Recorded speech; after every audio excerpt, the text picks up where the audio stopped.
إن الحمد لله نحمده ونستعينه ونستغفره ونعوذ بالله من شرور أنفسنا ومن سيئات أعمالنا من يهده الله فلا مضل له ومن يضلل فلا هادي له وأشهد أن لا إله إلا الله وحده لا شريك له وأشهد أن محمدا عبده ورسوله أعوذ بالله من الشيطان الرجيم إلا المصلين الذين هم على صلاتهم دائمون والذين في أموالهم حق معلوم للسائل والمحروم إلا المصلين سوائے نماز ادا کرنے والوں کے. مصلین صاد لام واو یہ اس کا مادہ ہے اور اس کے کئی ایک معانی لغات میں لکھے ہوئے ہیں. ان میں سے ایک معنی یہ ہے الصلاۃ کہتے ہیں پشت کو، کولوں کی ڈلہان کو، اور اسی طرح جہاں پہ جانور کی دم ہوتی ہے اس کو، کسی بھی چیز کا پچھلا حصہ یا دم کی جگہ اس کو بھی کہا جاتا ہے. اسی طرح اس سے ایک فعل ہے جو اس گھوڑے کے متعلق بھی بولا جاتا ہے جو گھوڑا سب سے آگے بھاگنے والے گھوڑوں میں سے اس کے بالکل دوسرے نمبر پر ہو اور اتنا قریب ہو کہ اس کا چہرہ، اس کی گردن وہ دوسرے گھوڑے کے کولوں کے قریب ہو. تو اس دوسرے گھوڑے کے بارے میں یہ بولا جاتا ہے کہ صلی الفرس تصلیہ، کہ اس گھوڑے نے دوسرے والے گھوڑے کو کراس کرنے کے لیے اس کے بہت قریب آ گیا. تو اصل میں یہ کیوں بولا گیا؟ اس لیے کہ وہ گھوڑا، پیچھے والا گھوڑا دوسرے گھوڑے کے کولوں کے قریب ہوتا ہے، اس کی رانوں کے، اس کے پیچھے والی ٹانگوں کے قریب ہوتا ہے. تو اس طرح کولوں کی حرکت، انسان کے جو کولے ہیں ان کی حرکت، ان کو بھی اس پر بھی یہ لفظ بول دیا جاتا ہے. اسی طرح اس کا ایک معنی ہوتا ہے آگ میں پکانا اور گرم کرنا، بھوننا بھی اس کا معنی ہوتا ہے. اسی طرح اس کا ایک معنی ہے تعظیم کرنا، جھکنا وغیرہ. تو ایک معنی وہ ہے جو اللہ تبارک و تعالیٰ نے ہمیں بتایا، نماز ادا کرنا. نماز ادا کرنا یہ وہ عبادت ہے جو مخصوص اوقات میں مخصوص طریقے کے مطابق کی جاتی ہے، وہ اوقات اور وہ طریقہ جو اسلام نے بتایا. الذین هم علی صلاتهم دائمون، وہ لوگ جو اپنی نماز پر ہمیشگی اختیار کرنے والے ہیں. دائمون، دال واو میم، دوام. اس کا معنی ہوتا ہے ایک حالت پر قائم رہنا، ایک جگہ پر ٹھہرے رہنا، لمبے وقت، لمبی مدت تک ایک ہی طرح رہنا. جو پانی کھڑا ہوتا ہے، بہہ نہیں رہا ہوتا، اس کو عربی زبان میں کہا جاتا ہے الماء الدائم، رکا ہوا پانی.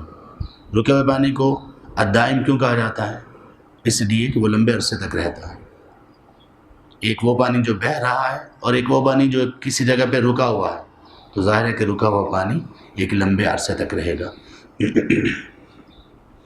تو دائم، دوام میں ہمیشگی کا معنی اس لیے پایا جاتا ہے کیونکہ اس میں کسی چیز کا ایک جگہ پہ رک جانا، ٹھہر جانا ایک لمبی مدت کے لیے، تو اس کو کہتے ہیں. اسی طرح المادام کہتے ہیں لگاتار بارش کو، وہ بارش جو مسلسل ہوتی رہے اس کو کہا جاتا ہے.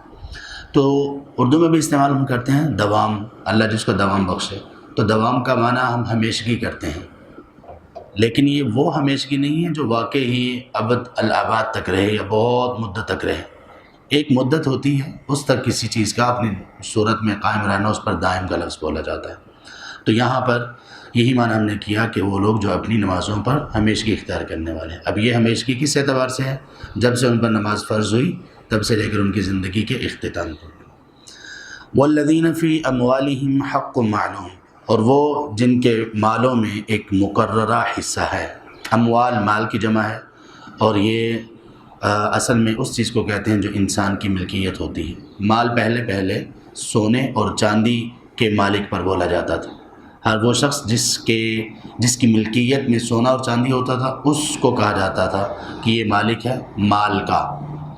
تو مال اصل اس کو بولا جاتا ہے. پھر اس کے بعد وقت کے گزرنے کے ساتھ ساتھ اب تو مال کسی اور چیز کو بولا جاتا ہے. اور روپیہ، کرنسی وغیرہ جو بھی ہے کسی بھی ملک کی، وہ بھی یہ ایک صورت آج تک باقی ہے کہ تمام ممالک کی کرنسی اصل میں سونے کے عوض ہوتی ہے، گولڈ کے اگینسٹ ہوتی ہے۔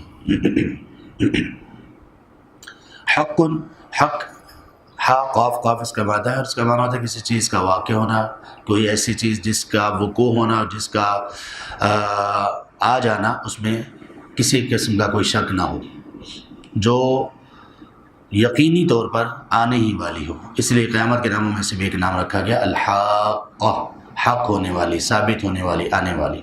تو حق کا یہاں معنی کیا ہے؟ ایک حق، حصہ، معلوم، جو کہ معلوم ہو۔ معلوم کا عین لام میم سے مادہ اس کا معنی ہوتا ہے کسی چیز کا علم ہونا۔ معلوم وہ چیز جس کو جان لیا گیا ہو، علم ان کا معنی جاننا۔ عالم کہتے ہیں ایسی چیز کو جو جاننے کا ذریعہ ہو کسی کے۔ اس دنیا کو عالم کیوں کہا گیا؟ الحمدللہ رب العالمین، تمام تعریفیں اللہ کے لیے ہیں جو تمام جہانوں کا عالمین کا رب ہے۔ تو عالم کو عالم کیوں کہا گیا؟ کیونکہ یہ جاننے کا ذریعہ ہے اللہ کے۔ یہ تمام کا تمام عالم، پوری کی پوری دنیا، یہ اس بات پر دلیل ہے، اس کے ذریعے سے انسان اچھی طرح سے معلوم کر سکتا ہے کہ کوئی خالق ہے، کوئی ہے ایسی ذات جس نے ان تمام چیزوں کو پیدا کیا۔ تو معلوم وہ چیز جو انسان کے علم میں آ جائے۔ مقررہ چیز، مقررہ حصہ بھی اس کو کہا جاتا ہے۔ کیوں؟ مقررہ حصے کا بھی انسان کا علم ہوتا ہے۔ ایک بہت بڑی چیز ہے، بہت بڑی مقدار ہے اس سے کچھ چیزیں نکال لی گئیں تو یہ مقرر ہو گیا، کہہ دیا گیا کہ یہ اتنی، یہ چیز اس کی مقدار یہ ہے، اس میں سے یہ فلاں کو دیا جائے گا، تو یہ جو فلاں کو دیا جائے گا یہ مقرر ہو گیا۔ تو مقرر چیز بھی معلوم ہی ہوتی ہے۔ للسائل والمحروم، سوال کرنے والے کے لیے اور جسے نہیں دیا جاتا اس کے لیے، محروم کے لیے۔ سائل، سین حمزہ لام اس کا مادہ ہے اور اس کا معنی ہوتا ہے سوال کرنا یا پوچھنا، جیسے پہلے بھی کئی مرتبہ گزر چکا ہے اس سورہ میں بھی۔ المحروم، حا را میم، اس مادہ سے جو الفاظ آتے ہیں اس کا معنی ہوتا ہے کسی چیز کو روک لینا اور کسی چیز کو کسی جگہ پر پہنچنے نہ دینا۔ اسی طرح اس کے معنی میں ایک یہ بھی ہوتا ہے کہ شدت کے ساتھ کسی چیز کو روکنا، صرف روکنا نہیں بلکہ سختی کے ساتھ روکنا۔ حا را میم کے مادہ سے جو الفاظ بنتے ہیں ان کا یہ معنی ہوتا ہے۔ حرام کو حرام کیوں کہا جاتا ہے؟ کیونکہ اس سے سختی سے روکا گیا ہوتا ہے۔ احرام کیا چیز ہے؟ حاجی کا وہ لباس جو اس کو کئی چیزوں سے روک دیتا ہے، اس پر کئی پابندیاں آ جاتی ہیں، خوشبو نہیں لگانی، بال نہیں کٹوانے منڈوانے احرام کی حالت میں، اس لیے اس کو احرام کہا جاتا ہے۔ اور محرم کس کو کہتے ہیں؟ اس آدمی کو جس نے حرام کی نیت کر رکھی ہو، یعنی جس نے اپنے آپ پر بہت ساری چیزوں کو منع کر رکھا ہو، تو حرام کہتے ہیں کسی چیز سے سختی سے رکنے کو۔ المحروم کا کیا معنی ہوا؟ وہ جس کو روک دیا گیا، کس چیز سے؟ وسائل سے، مال سے، سہولیات سے جس کو روک دیا گیا، یعنی جس کے پاس کچھ ہے نہیں، جس کو دیا نہیں جاتا۔ والذین یصدقون بیوم الدین، اور وہ لوگ جو تصدیق کرتے ہیں جزا کے دن کی، بدلے کے دن کی، یعنی قیامت کا دن۔ یصدقون، صاد دال قاف، صدق کا معنی ہوتا ہے سچائی، جو چیز واقع کے خلاف ہو، جو حقیقت پر مبنی ہو، اس کو صدق کہا جاتا ہے۔ اور اگر دال کی تشدید کے ساتھ اس کو بولا جائے، پڑھا جائے تو اس کا معنی ہوتا ہے کسی کو سچا قرار دینا، کسی چیز کی تصدیق کرنا، کسی چیز کی سچائی کو مان لینا اور یہ کہنا کہ یقینی طور پر یہ سچا ہی ہے۔ تو یصدقون کا معنی ہوتا ہے تصدیق کرنا۔ بیوم، دن کی، الدین، الدین کا کیا معنی ہے؟ دین کے کئی ایک معنی لغت میں آئے ہیں۔ اس کا ایک معنی ہے غلبہ و اقتدار، حکومت وغیرہ، دین کا ایک معنی یہ ہے۔ دین کا ایک معنی ہے اطاعت، فرما برداری، قرآن میں ان تمام معنی کے لیے استعمال ہوا ہے، اطاعت اور فرما برداری۔ اسی طرح دین کا غلبے کے معنی سے قرآن میں آیا غیر مدینین، ان کنتم غیر مدینین، اگر تم کسی کے غلبے کے اندر نہیں ہو، تحت نہیں ہو، اگر تم مغلوب نہیں ہو، اگر تم محکوم نہیں ہو، تو اللہ تعالیٰ نے یہ سورۃ الواقعہ میں فرمایا اگر تم محکوم نہیں ہو تو پھر یہ جو جان نکل رہی ہے، کسی آدمی کی روح نکل رہی ہے، اس کو روک کر دکھاؤ۔ تم قریب بیٹھے ہوئے ہوتے ہو اور تمہارے سامنے ہی روح نکل رہی ہوتی ہے، اگر تم یہ سمجھتے ہو کہ کوئی تمہارے اوپر حاکم نہیں ہے، کسی کا حکم تم پر نہیں چلتا، تو اس روح کو روک کر دکھاؤ۔ وہاں پر کہا غیر مدینین، ان کنتم غیر مدینین، اگر تم غیر محکوم ہو. تو یہاں پہ دین کا معنی غلبہ کے معنی میں استعمال ہوا ہے. اسی طرح دین اسلام جب کہا جاتا ہے تو اس سے مراد کیا ہوتا ہے؟ اسلام کے مطابق زندگی گزارنا. دین کا مطلب ہوتا ہے زندگی گزارنے کا طریقہ. دین کا ایک معنی یہ بھی ہے راستے، کسی بھی راستے کو دین کہتے ہیں، راستے کو چننا یا راستہ اپنانا. تو جب ہم اسلام کے بارے میں دین کا لفظ بولیں گے تو اس سے مراد یہ ہوگا کہ اسلام کے مطابق زندگی گزارنا، وہ لائف سٹائل جو اسلام نے دیا ہے. اس میں حکومت بھی آ گئی، اس میں محکوم بھی آ گئے، اس میں غلبہ بھی آ گیا، اقتدار بھی آ گیا، اور اس میں لین دین بھی آ گیا. دین کا ایک معنی لین دین کرنا بھی ہوتا ہے، کسی کو بدلہ دینا بھی ہوتا ہے. تو یہاں پر یوم الدین کا کیا معنی ہے؟ بدلے کا دن، وہ دن جس میں لوگوں کو بدلہ دیا جائے گا، لوگوں کو ان کے اعمال کے مطابق ان کے ساتھ ڈیل کیا جائے گا. والذین هم من عذاب ربهم مشفقون، اور وہ لوگ جو اپنے رب کے عذاب سے ڈرنے والے ہیں. عذاب اس کے 3 معنی ہیں، پہلے بھی گزر چکے. عین ذال با اس کا مادہ ہے، خوشحالی بھی اس کا معنی ہوتا ہے، رکاوٹ بھی ہوتا ہے، اور شدت تکلیف وغیرہ بھی اس کا معنی کیا جاتا ہے. ربہم، رب را با اس کا مادہ ہے، اس کا معنی ہوتا ہے نشو و نما کرنا، اور گریجولی بتدریج مختلف تبدیلیوں سے، نئی تبدیلیوں سے گزارنا. جیسے ایک بچے کو پالا جاتا ہے، اس کا براٹ اپ کیا جاتا ہے، اس کی پرورش کی جاتی ہے، تو اس پر بھی یہی رب کا لفظ بولا جاتا ہے. گارڈین کو بھی رب کہا جاتا ہے، کیسے رب البیت، مالک، گھر کا مالک، اس کو کہا جاتا ہے رب البیت، گھر کا مالک. لیکن اگر صرف الرب بولا جائے کسی قید کے بغیر، کسی اور لفظ کے بغیر، اطلاق پر، تو اس سے رب سے مراد کیا ہوگا؟ اللہ تبارک و تعالیٰ کی ذات اس سے مراد ہوگی. مشفقون ڈرنے والے. شین فا قاف شفق، اس کا معنی ہوتا ہے وہ سرخی جو غروب آفتاب سے لے کر رات آنے تک ہو. جب سورج غروب ہو جاتا ہے تو ایک سرخی سی رہتی ہے مغرب کی طرف، اور وہ کب تک رہتی ہے؟ جب تک اندھیرا چھا نہیں جاتا. اس سرخی کو اصل میں شفق کہتے ہیں.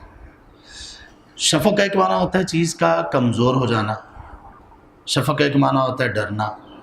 ڈرنا اس کا معنی کیوں کیا گیا؟ اس لیے کہ ڈرنے میں انسان کمزور ہو جاتا ہے.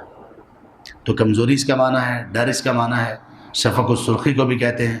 تو یہاں پر مشفقون کا معنی یہ کیا گیا کہ جو کمزوری کے ساتھ ڈرنے والے ہیں، جن لوگوں کو اپنی کمزوری کا احساس ہوتا ہے اور وہ کسی چیز کو اپنے اوپر غالب سمجھ رہے ہوتے ہیں، ان سے ڈرنے والے. تو یہاں پر مشفقون سے مراد اپنے رب سے مشفق کون ہے؟ یعنی اپنے رب سے کمزوری، عاجزی کے ساتھ ڈرنے والے. الشفقہ کہتے ہیں اس خاص مہربانی کو، خاص خیال رکھنے کو جس میں انسان کے دل میں یہ ہو کہ فلاں کو کوئی تکلیف نہ پہنچے. جب ہم کہتے ہیں چھوٹوں پر شفقت کرو، تو شفقت کا معنی یہ ہوتا ہے کہ ان کا ایسا خیال رکھنا کہ کوئی تکلیف دہ چیز ان کو نہ پہنچے. اس کو شفقہ کہا جاتا ہے. ان عذاب ربہم غیر مأمون، یقیناً ان کے رب کا عذاب غیر مأمون ایسا ہے کہ جس سے بے خوف نہیں ہوا جا سکتا. مأمون امن سے نکلا ہے، حمزہ میم نون اس کا مادہ ہے، اور اس کا معنی ہوتا ہے بے خوف ہونا، کسی چیز سے محفوظ ہونا، کسی چیز سے حفاظت کرنا. اسی طرح اللہ تبارک و تعالیٰ کی ایک صفت ہے المؤمن، اس کا کیا معنی ہے؟ امن دینے والا، حفاظت کرنے والا. اور اسی طرح الامانہ اس چیز کو کہا جاتا ہے جس میں مقصد یہ ہو کہ انسان اس چیز کی حفاظت کرے، جس کی حفاظت کروانا مقصود ہو، جس چیز کے بارے میں یہ ہو کہ وہ محفوظ ہو جائے، اس کو الامانہ کہا جاتا ہے. تو مأمون کہا جاتا ہے ایسی چیز کو جس کے بارے میں آدمی بے خوف ہو جائے، امن میں ہو. تو غیر مأمون یہاں پہ کہا گیا اللہ کا عذاب ایسا نہیں ہے کہ جس سے بے خوف ہوا جائے. والذین هم لفروجہم حافظون، اور وہ لوگ کہ جو اپنی شرمگاہوں کی حفاظت کرتے ہیں. فروج فرج کی جمع ہے. فرج کا ایک معنی، فرج کا اصل معنی ہوتا ہے کسی چیز کا پھٹنا یا کسی چیز کے درمیان کسی شگاف کو کہتے ہیں فرج. فرج الباب، اس نے دروازہ کھول دیا، یہ کہا جاتا ہے. اسی طرح سوراخ وغیرہ ان پر بھی یہ لفظ بولا جاتا ہے. شرمگاہ کو بھی فرج ہی کہا جاتا ہے. تو یہاں پر شرمگاہ مراد ہے کہ وہ لوگ جو اپنی شرمگاہوں کی حفاظت کرنے والے ہیں. حافظ اس کا مادہ ہے، اس کا معنی ہوتا ہے کسی چیز کی حفاظت کرنا، کسی چیز کو برے اثرات سے بچانا، کسی چیز کو محفوظ کر لینا۔ الا علی ازواجہم او ما ملکت ایمانہم فانہم غیر ملومین، مگر اپنی بیویوں پر یا جس کے مالک ان کے دائیں ہاتھ ہیں ان پر، فانہم غیر ملومین، سو بے شک وہ ان چیزوں کے متعلق ملامت نہیں کیے گئے۔ الا علی ازواجہم، زا واو جیم، زوج اس کا مادہ ہے، ازواج یہ جمع ہے زوج ان کی۔ زوج کا معنی ہوتا ہے کسی چیز کا جوڑا ہونا، پیئر ہونا، کسی چیز کا کپل ہونا۔ ایک ہوتا ہے نا واحد، وہ ہوتا ہے اکیلی چیز کو کہتے ہیں، زوج کہتے ہیں جس میں جوڑا ہو جائے، جس میں مطابقت ہو، جیسے دو جوتے ہیں، اسی طرح وہ جو آپس میں برابر برابر ہوں، دن رات، یہ بھی زوج ہیں۔ اللہ تعالیٰ نے ہر چیز کو زوج میں پیدا کیا۔ وَزَوَّجْنَاهُمْ بِحُورٍ عِينٍ قرآن میں آتا ہے، اور ہم ان کے جوڑے بنا دیں گے حور عین کے ساتھ، ہم ان کی شادیاں کر دیں گے حور عین کے ساتھ۔ زوجہ کو کیوں زوجہ کہا جاتا ہے؟ اس کی وجہ سے انسان کپل بن جاتا ہے، جوڑا بن جاتا ہے۔ تو کسی بھی چیز کے جوڑے کو، دو ہونے کو زوج کہا جاتا ہے، تو اسی سے یہ لفظ بولا جانے لگا بیویوں پر۔ ما ملکت ایمانہم، وہ جن کے جو مالک بنے ان کے دائیں ہاتھ، جس چیز کے مالک ان کے دائیں ہاتھ بنے۔ ملکت کا معنی کسی چیز کی ملکیت کا ہونا، اس کے آدمی کو اس میں دسترس کا حاصل ہونا، آدمی اس میں تصرف کر سکے۔ ایمان یمین کی جمع ہے، دائیں ہاتھ کو کہتے ہیں۔ دائیں ہاتھ میں ایک قوت اور مضبوطی کا معنی پایا جاتا ہے۔ دائیں ہاتھ کو بھی اس لیے یمین کہا جاتا ہے کیونکہ اس میں قوت اور مضبوطی ہوتی ہے، تو یمین کے معانی میں قوت اور مضبوطی بھی ہے۔ ملکت ایمانہم کا کیا معنی؟ وہ جن کے مالک ان کے دائیں ہاتھ بنے، یعنی جو ان کے غلبے کے نیچے ان کی دسترس میں ہیں اور ان کے تحت کام کرنے والے ہیں، تو یہ غلام اور لونڈیوں کے بارے میں بولا جاتا ہے۔ سبحان اللہ، اسلام نے کیسی بہترین ایک تعبیر کی ہے غلام اور لونڈیوں کے متعلق۔ فإنہم غیر ملومین، تو وہ یقیناً اس کے متعلق ملامت نہیں کیے ہوئے۔ ملومین ملامت کیے ہوئے، غیر ملومین جو ملامت نہیں کیے ہوئے ہیں، جن کی ملامت نہیں کی گئی۔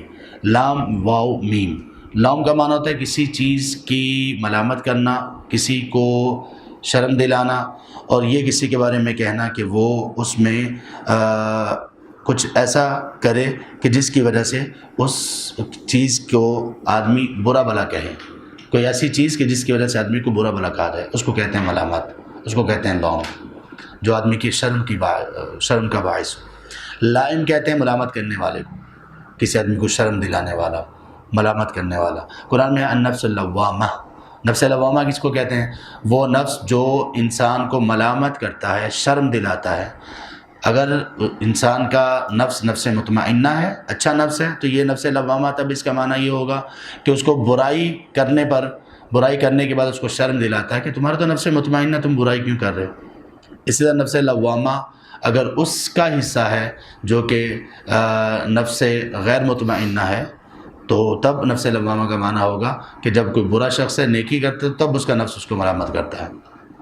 تو نفس لوامہ یہ مستقل کچھ نہیں ہے، یہ فردر صفت ہے، مزید صفت ہے، یا نفس مطمئنہ کی یا نفس امارہ کی۔ تو اصل دو جو صفات ہیں وہ نفس مطمئنہ اور نفس امارہ ہے۔ نفس مطمئنہ اچھا نفس، نفس امارہ برا نفس۔ تو جس کا اچھا نفس ہوگا اس کا نفس لوامہ اس کو برائی کی وجہ سے ملامت کرے گا، اور جس کا نفس امارہ ہوگا اس کا نفس اس کو ملامت کرے گا لیکن نیکی کی وجہ سے۔ تو یہ ملامت کے معنی میں یہ ہم نے پڑھا۔ فَمَنِ ابْتَغَىٰ وَرَاءَ ذَٰلِكَ فَأُولَٰئِكَ هُمُ الْعَادُونَ، جو لوگ اس کے علاوہ کوئی اور راستہ تلاش کریں گے تو یہی وہ لوگ ہیں جو حد سے گزرنے والے ہیں۔ ابتغاء، البغی کہتے ہیں درمیانے انداز سے آگے بڑھ جانا۔ ایک آدمی درمیانے انداز میں چل رہا ہے، نارمل سپیڈ پہ چل رہا ہے، ایک دم سے وہ تیزی سے چلتا ہے، دوڑتا ہے، یا گاڑی کو دوڑاتا ہے، یہاں تک کہ جو اوور سپیڈ اس کو کر دیتا ہے، اس کو کہتے ہیں البغی۔ اس طرح البغی کا ایک معنی ہوتا ہے بغاوت کرنا۔ بغاوت کا کیا معنی ہوتا ہے؟ جو مقررہ حد مقرر کر رکھی ہوتی ہے کسی نے، گورنمنٹ نے، کسی بھی اتھارٹی نے، اس کو کراس کرنا۔ تو البغی، اللہ سبحانہ وتعالیٰ اسلام کے متعلق البغی کس کو کہتے ہیں؟ اللہ نے اور اس کے رسول صلی اللہ علیہ وسلم نے جو لمٹس مقرر کر رکھی ہیں، جو حدود مقرر کر رکھی ہیں، ان کو تجاوز کر جانا۔ تو اصل میں اس کا معنی ہوتا ہے حد سے تجاوز کرنا، حد سے آگے بڑھنا۔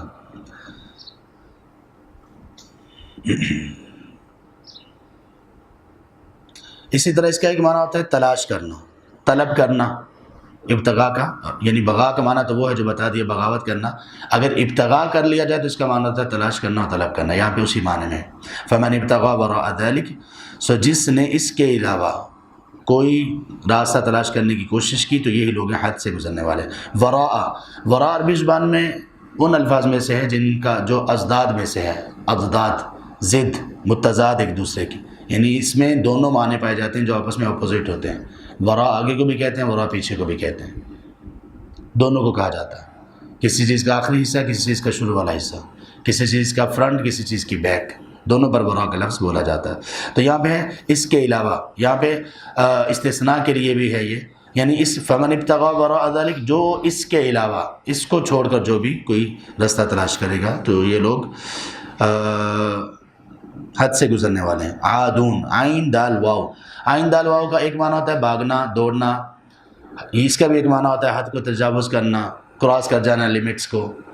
قرآن میں ہے والعادیات ضبحا، گھوڑوں کی صفت ہے کہ وہ جو بھاگنے والے ہیں ہانپ کر، یعنی تیزی سے دوڑنے والے۔ عدو کو عدو کیوں کہتے ہیں؟ کیونکہ دوست کے مقابلے میں دور ہوتا ہے۔ دور کیسے انسان جاتا ہے؟ جب کوئی چلتا ہے، دوڑتا ہے تو دور چلا جاتا ہے، تو عدو کو عدو اس لیے کہا گیا کہ یہ صدیق کے مقابلے میں ہے۔ اور صدیق کس کو کہتے ہیں؟ جو انسان کے قریب ہو، انسان کا دوست ہو۔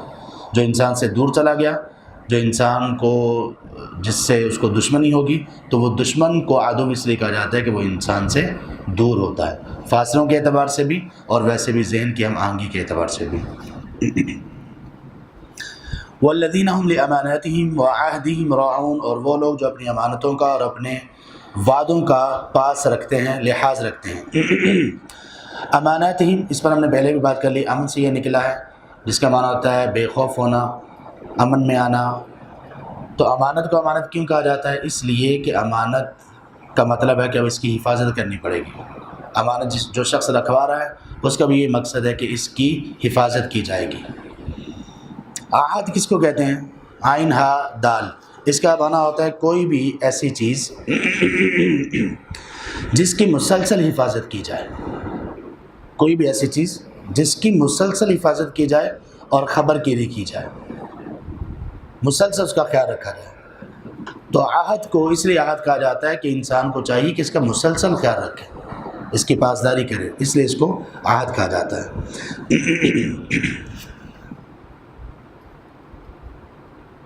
راعون، راعون را عین یا اس کا مادہ ہے، اس کا معنی ہوتا ہے الرعا، المرعا وغیرہ، اس کا معنی ہوتا ہے گھاس۔ المرعا کہتے ہیں چراگاہ کو، جہاں پہ گھاس ہو، جہاں پہ جانور آ کے چرتے ہوں، اس کو چراگاہ کو المرعا کہتے ہیں۔ الراعی کہا جاتا ہے چرواہے کو، جو بکریاں چرانے والا ہوتا ہے۔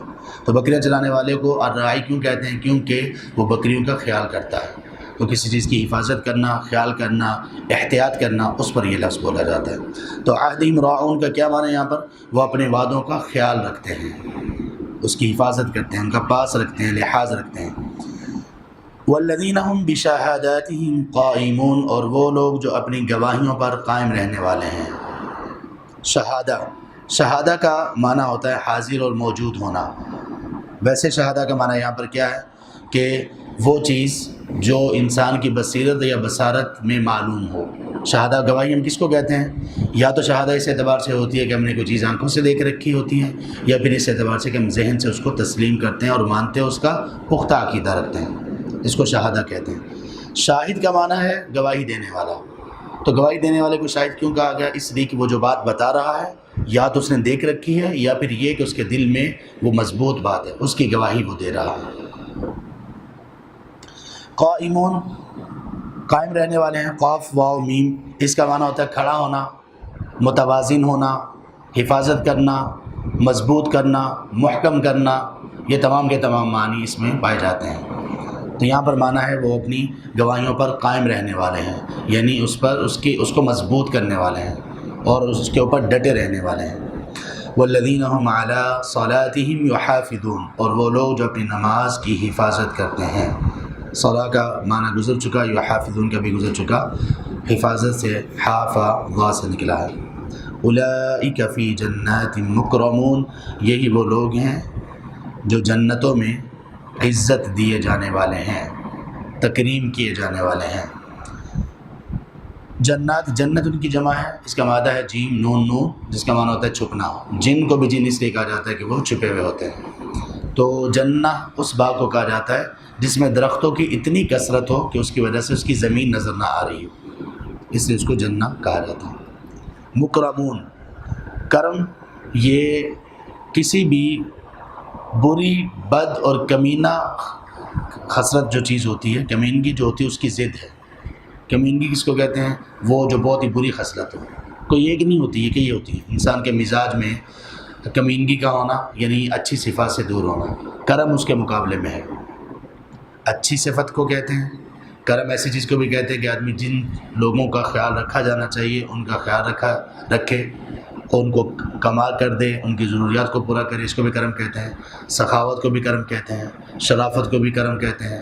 عرب لوگ شراب کو بھی کرم کہتے تھے، اس لیے کرم کہتے تھے کہ وہ شراب پی کر جب نشے میں ٹن ہوتے تھے تو سخاوت بہت کرتے تھے، تو انہوں نے شراب کا نام ہی کرم رکھ دیا، یہ سخاوت پر ہمیں ابھارتی ہے۔